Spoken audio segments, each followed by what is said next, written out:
Cleveland. Well, what we try to do is ensure that any man, woman, or child that's cast for those films has sufficient wages and working conditions to do their job properly. We ensure that you get paid.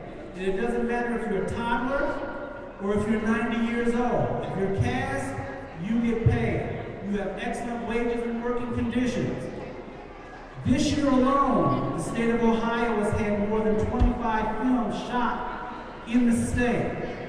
Back in January and February, Denzel Washington came back to Ohio to film a movie called Unstoppable, filmed in Canton, Ohio. That movie is going to be released on November 17th. And what you'll probably find if you go to see that movie are some familiar faces, people that you might recognize from this area, because we sent a lot of people down there to be cast for that movie, and a lot of them got hired. Here in the Cleveland area, we had 3 films shot over the summer. 2 science fiction movies, and one, I think it was a comedy of some kind. One was called Twisted, which was a science fiction film. There was another film called Free Runner, which should be released next summer. And we had a third film, which the name escapes me now. But there are 2 other films that are coming to the state. One's called The Kid Who Can Only Hit Homers, which is based on a series of children's books. And the other one is called Cleopatra Smiles, which is going to star Vivica A. Fox.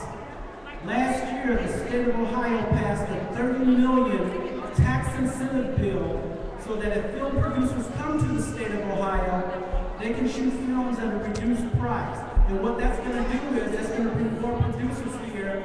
And what we want to do is make sure that all of you, if you have somebody, a friend, a relative, a brother, a sister, an aunt, or uncle who wants to get into the movies, if you come down, we want to make sure that you get a shot to get in that film.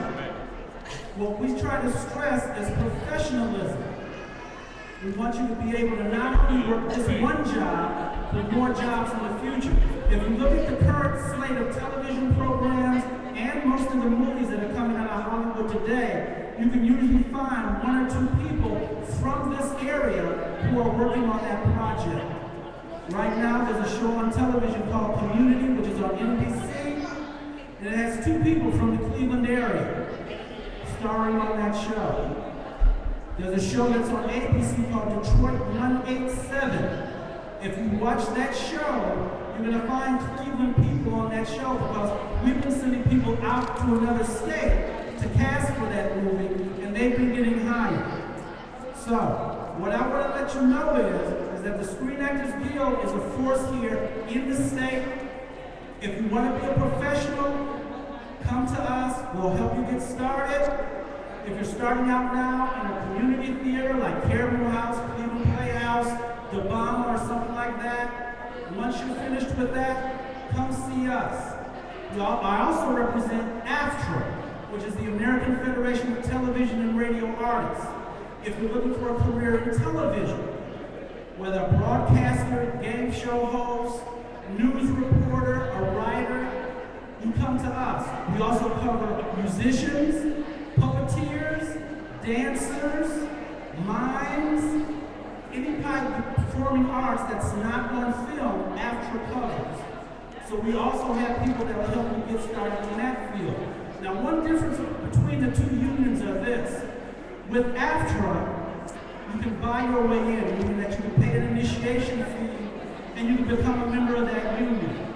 Once you're under the contract of that union, you can go out and get any types of professional jobs within the United States, even though you're based here in Cleveland. With the Screen Actors Guild, you have to get a job under that contract first before you're allowed into the guild. So slightly different ways that you can do it. The easy way to get into it is going in and getting your AFTRA card, and then through AFTRA, getting on some movie projects and getting your SAG card. Now, does anybody have any questions or anything about this? Anybody here? Yeah, go ahead. Okay, the question is, to get your SAG card, do you have to have a speaking part? No, you don't. You can be what they call a background performer, meaning an extra. Now what I mean by that is, say for instance, you guys are all on film here, and you got people way back there maybe walking in the background. Well, if one of the people walking there in the background sort of trips and falls or does some type of business that the camera catches, they're called a principal performer. Even though they have no dialogue, the camera catches them doing things. And you'll see that in commercials, you'll see that in movies. People in the background doing certain things, maybe jumping, falling, or something like that. These people can also have their SAG cards because the Screen Actors Guild covers extras as well as principal performers. The pay scale is slightly different, but a lot of people make their careers just working the background. There's something in Los Angeles called central casting, and what they do is they handle all the background people. If you see a biblical film and you see a cast of thousands of people, you know, following Moses into the desert, all those people are under contract. All those people are getting paid. 3 years ago, Spider-Man 3 was shot partially in Cleveland. They had extras by the hundreds lining the streets of Euclid. Those extras were getting paid. They were covered by the contract. They didn't have dialogue necessarily, but they had work to do. They had things to do to make it seem like, you know, you were in New York City. So you can't do it even if you're not a principal performer. Any other questions? Yeah, go ahead. That too low? That too cheap? Okay, the question is how old? How old do you have to be? We take people from birth till death. You can be a toddler, you can be a baby in arms, and have your SAG card. You can be 100 years old and have your SAG card. We take people at all ages because if you look at movies, if you look at television, they use all those types of people. Sometimes you may see a scene in a movie or on television of a woman giving birth. When they pull that baby out, and you see that baby resting in their arms, that little baby has their SAG card. That little baby is protected. Back when I was a little boy, on television there was a commercial for Life cereal. And it was three brothers sitting at a table. And they had a bowl of cereal right there on the table in front of them. And they said, "Are you going to eat it?" He said, "No, I'm not going to eat it. You eat it." He said, "Well, I'm not going to eat it. Hey, let's give it to Mikey." But he won't eat it. He hates everything. They slap the bowl down and Mikey starts eating it. He said, "Hey, Mikey." They got signed up. They picked up a machine. That was a 30-second commercial done back in the 60s. The little boy that played Mikey, because they played that commercial over and over and over and over and over again, made over $2 million on that one commercial. He was able to pay his way through college. He never had to work again if he didn't want to, but he did. He did other things. But this is what the Guild promises you. It promises you wages and working conditions. And there's a little special thing called royalties and residuals, which means after you've done the work, if they continue to show it, you still get paid. So 20 years from now, when they decide to show you a commercial again, you'll still get that initial paycheck.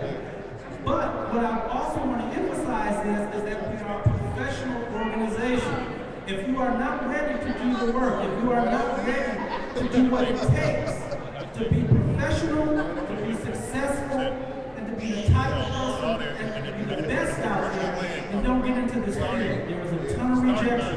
And if you're not the type of person that likes rejection, this isn't the place for you. All you have to do is look at American Idol and see the auditions that they do to see how people can be rejected.